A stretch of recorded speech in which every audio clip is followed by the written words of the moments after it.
This is Hidden Killers Week in Review. A look back at the most prolific stories of the week.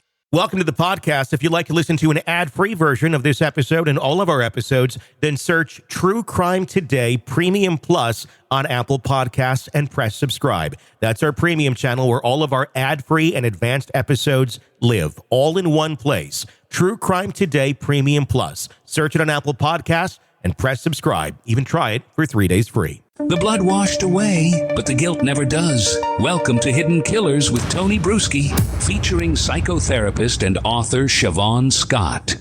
In the case of Richard Allen, the jury seemed to take the side of, well, he must have been faking it. That's certainly what the prosecution wanted everyone to believe. They had their psychologist come on the stand, the prison doctor, and talked about all that. She believed he was competent. The expert that came in for Richard Allen not remotely saying the same thing. Let's talk about faking it. Obviously, when you're behind bars, there probably is a lot of feigning. There probably is a lot of people who are trying to fake it so they can get moved to another facility or whatever their goal may be. How easy is it? How difficult, I should ask you, is it to recognize when someone is feigning versus not? It can be difficult, and you really do have to spend time with people. One of the things that you look for is the behavior. If it's psychotic appearing behavior, depression, or whatever, is it consistent over time, or does it come and go? You know, obviously, a person that's consistently mentally ill, that carries more weight than somebody who seems to have just these transitory symptoms. But you also look for the severity of it. And I think the thing that really tipped the evidence for me was the self-injury, the degree that he was banging his head on the wall, and then, of course, the eating feces, as I've said many times. I've never seen anybody feign by doing that, although it is something that sometimes people in a severe state of psychosis will do. And so I think it's something you have to spend time with. You have to look at the person consistently. And then, of course, as we've talked about, there are tests that you can give. You know, you can give more in-depth psychological tests that a person who's feigning, it will show up in a certain specific pattern, and versus when a person is legitimately ill. You know, they had all this time to try and figure out the answers to this question. Why did it seem so difficult to do that, in your opinion, in this case? Did they just not want to go down the roads to get the answers that would truly define what is going on? Because maybe the assumptions where they're left are more in play for a certain verdict versus not? Yeah, it's very frustrating to me whenever I see professionals that don't seem to go the extra mile, you know, to get the right kind of information that they should have. And that's what it looks like to me, is that they just didn't bother. And if they didn't bother in this case, how many other cases are there where they just don't bother to find out what's really going on with someone? So it's very troubling. There doesn't seem to be a lot of connection or not necessarily connection, but I guess weight. The weight that those of us outside the criminal justice system put on mental health versus the criminal justice system itself. There seems to still be quite a big disconnect in understanding what certain things can do to people and how it drives behavior and ultimately drives behavior towards some of the crimes that we talk about. Is that an accurate observation? Yeah. It's very poorly understood.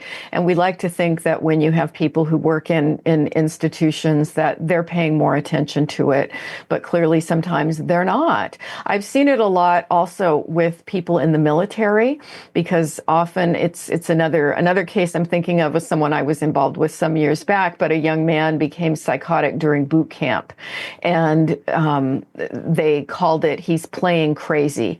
And he became increasingly increasingly ill and increasingly psychotic. And by the time I came into the situation, he had to be in 4-point restraints, held down in a hospital bed with a guard with a gun standing over him, which is not exactly a therapeutic situation. And it could have been caught early, and he could have been given some medication. And obviously the military was not the right place for him.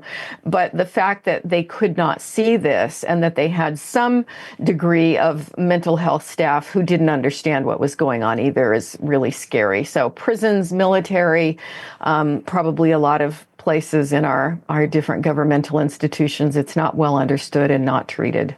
I mean, it almost feels like they put people into these positions where it's like they're good enough for what we want them to be. They don't know above this level, but above this level could actually backfire at us. So we're just going to keep them here, and it can keep reinforcing our previous beliefs or misunderstandings of mental health. It seems like a dig in thing to me, where it's like, well, this is how we've done it. This is what we believe. And, I'm going to just keep going because that's how it's always been. Yeah, very true. And how to make the system move ahead, and despite the harm that may be coming to people who are caught up in it in some way. Welcome to the podcast. If you'd like to listen to an ad-free version of this episode and all of our episodes, then search True Crime Today Premium Plus on Apple Podcasts and press subscribe. That's our premium channel where all of our ad-free and advanced episodes live, all in one place. True Crime Today Premium Plus. Search it on Apple Podcasts and press subscribe. Even try it for 3 days free. You're in the thick of a true crime saga, every detail sinking in, and then, wham, a commercial about something you couldn't care less about. It's like being served a microwaved dinner at a 5-star restaurant. But it doesn't have to be this way. Go for True Crime Today Premium Plus on Apple Podcasts. With True Crime Today Premium Plus, you get uninterrupted, ad-free episodes, extended interviews that dig even deeper into the muck, and early access so you can brag to your friends. It's like ordering the secret menu at a crime buffet. So, search for True Crime Today Premium Plus on Apple Podcasts, subscribe, and savor every twisted detail without interruption.